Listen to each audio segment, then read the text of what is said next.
ვარ ნია სულობერიძე 11 წლის. სწავლობ მეათე საჯარო სკოლაში.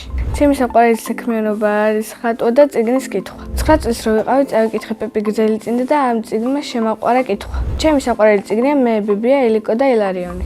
მე რომ მწერალი ვიყო, წიგნს დავწერდი ერთი ლამაზი გოგოს თავგადასავალზე. ეს ლამაზი გოგო, რა თქმა უნდა, ვიქნებოდი მე. ჩემი აზრით, კითხვა იმიტომაა აუცილებელი, რომ ასე უფრო საინტერესოა ცხოვრება.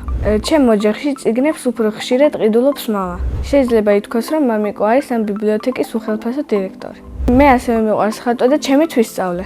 რამდენიმე თვეა, რაც ჩავაბარე გამოცდა და შევედი სამხატვრო სკოლაში. გამოცდაზე დავხატე დოქი და ხილი და მგონი კარგად გამომივიდა. სამხატვრო სკოლაში გვასწავლიან გრაფიკას, დიზაინს, ფერწერას და ქანდაკებას. მე ყველაზე უფრო მომწონს დიზაინი და ხშირად ვხატავ ტანსაცმლის ესკიზებს. ბავშვობაში ესკიზების მიხედვით ჭრიდი კიდევაც, მაგრამ მე აღარ ვკერავდი. მაშინაც მეზარებოდა და ეს პროცესი ახლაც მეზარება. ხატვაში ყველაზე ადვილია ჩრდილების გაკეთება და ყველაზე ძნელი არის ფერების შერჩევა.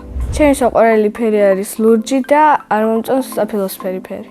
ბავშვობიდან ვაგროვებ ჩემს ნახატებს და ახლა იმდენი მაქვს, რომ ვეღარც ვითვლი. ბევრ შორის ერთი მაქვს გამორჩეული, რომელიც არის სტილოზე დახატული, არის ლამპა თოვლში. დარწმუნებული ვარ, რომ გავყიდო ძალიან ბევრი ფული ეღირება. ჩემ პირველ პერსონალურ გამოფენას ვისურვებდი ბულვარში. გამოფენას მოვაწყობდი და ნახატებს გავყიდიდი კიდეც. თვითონ ნახატი ეღირებოდა 20 ლარი. მე ფული როცა მაქვს, ძირითადად ვყიდულობ ტკბილეულებს. ჩემი საყვარელი ტკბილეულია ორეო. საყვარელი საჭმელი ჩემი დიდიკოს გაკეთებული საუსი. ჩემი გეგმა არის, რომ კიდევ დავხატო 10 წელი. მე დიდი ალბათობით გავხდები ცნობილი დიზაინერი. სახლში ცხოვრობთ მე, დედა, მამა და ჩემი პატარა ძმა. კიდევ მინდა მყავდეს ერთი უფროსი ძმა. ჩემი ძმა არის 7 წლის და ქვია დაჩი. ის არის ცელქი, ჭკვიანი და ნევრების მომშლელი. ყველაზე უფრო ნევრების მიშლის, როდესაც არ ვითამაშები. ჩემი აზრით, დაჩი რო გაიზარდება, გამოვა გეიმერი. მამიკო არის სიმპათიური, კეთილი, გულთბილი და ჩემი სურვილების შემსრულებელი. მე ვარ მამიკოს გოგო. დედიკო არის ლამაზი, პრანჭია, მზრუნველი და თბილი. ძალიან გამემართლა, რომ ასეთი კარგი დედიკო და მამიკო მყავს. ახლა მინდა ვიყო 13 წლის, რადგან მომწონს თინეიჯერობა. ჩემი სკოლა იმიტომ მიყვარს, რომ მყავს ძალიან კარგი მასწავლებლები და ძალიან კარგად ასწავლიან. ჩემ კლასში ყველაზე მხიარულია ნიკოლ ორთქიფანიძე. ყველაზე ჭკვიანია მარიამ დიასამიძე. ყველაზე მშვიდი არის ელენე გოგოლაძე. ყველაზე ცელქია ანდრია პაპიძე. მე ვარ ყველაზე ლამაზი და მეგობრული. ჩემი საყვარელი საგანია ინგლისური. ინგლისურის გარდა კიდევ მინდა ვიცოდე ფრანგული.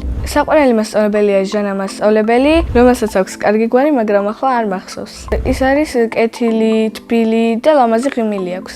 მიყვარს ფილმების ყურება და ჩემი საყვარელი ფილმია ნარნია. სიამოვნებით ვითამაშებდი ამ ფილმში მთავარ როლს.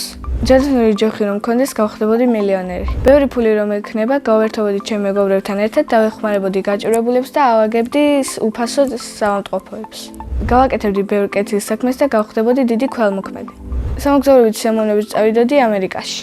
წინა მონაწილემ დამიტოვა ასეთი შეკითხვა: ნია რომ არ მერქვას, რა მერქმეოდა? მე ნია დამარქვა დედიკომ და ეს სახელი ძალიან მომწონს.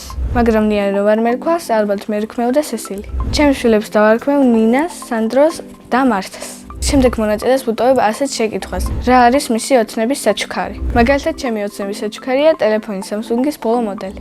ბედნიერება არის მუსიკის მოსმენა, ხატვა და შენ საყვარელ ადამიანთან საუბარი. მე ვარ ბედნიერი ადამიანი.